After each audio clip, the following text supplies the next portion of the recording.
ಅನನ್ಯ ಗಾಡಿ ಡಾಕ್ಯುಮೆಂಟ್ಸ್ ಕೊಡು. ಗಾಡಿ ಡಾಕ್ಯುಮೆಂಟ್ಸಾ? ಯಾಕೆ? ಹಿಂಗ್ ಕೊಡು, ನಾನು ಆಮೇಲೆ ಹೇಳ್ತೀನಿ ಯಾಕೆ ಅಂತ. ತಗೋ. ತಗೊಳ್ಳಿ ಬೈ, ನೀವ್ ಕೇಳಿದ್ದು ಒರಿಜಿನಲ್ ಡಾಕ್ಯುಮೆಂಟ್ಸ್ ಮತ್ತೆ ಗಾಡಿ ಕೀ.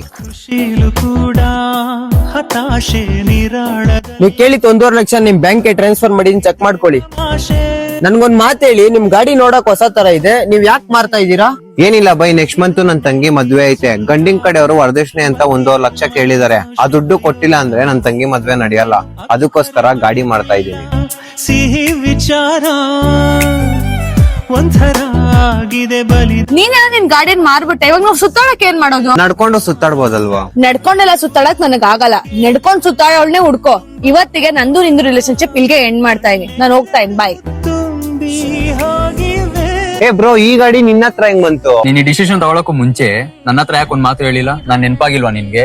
ನಿಮ್ ಮನೆ ಕಂಡೀಷನ್ ಹೆಂಗಿದೆ ಅಂತ ನಂಗೆ ತುಂಬಾ ಚೆನ್ನಾಗ್ ಗೊತ್ತು. ಅದಕ್ಕೆ ನಾನ್ ನಿನ್ಗೇನು ಹೇಳಕ್ ಹೋಗಿಲ್ಲ. ಲೈ ಮಚಾ, ನಾನ್ ನಿನ್ ಚಡ್ಡಿ ದೋಸ್ತ್ ಕಣೋ. ನೀನ್ ಒಳ್ಳೆ ಟೈಮಲ್ಲ, ನೀನ್ ಕೆಟ್ಟ ಟೈಮಲ್ಲೂ ಯಾವಾಗ್ಲೂ ನಾನ್ ನಿನ್ ಜೊತೆ ನಿಂತಿರ್ತೀನಿ ಕಣೋ. ತಗೋ ಮಚಾ, ನಿನ್ ಗಾಡಿ ಒರಿಜಿನಲ್ ಡಾಕ್ಯುಮೆಂಟ್ಸ್, ನಿನ್ ಗಾಡಿ ಕೀ. ಈ ಗಾಡಿ ಯಾವಾಗ್ಲೂ ನಿಂದಾಗಿತ್ತು, ಯಾವಾಗ್ಲೂ ನಿಂದೇ ಆಗಿರ್ಬೇಕು. ಸ್ನೇಹ ಮೆರಿಬೇಕು, ನೂರ್ ಕಾಲ ನಿಲ್ಲಬೇಕು.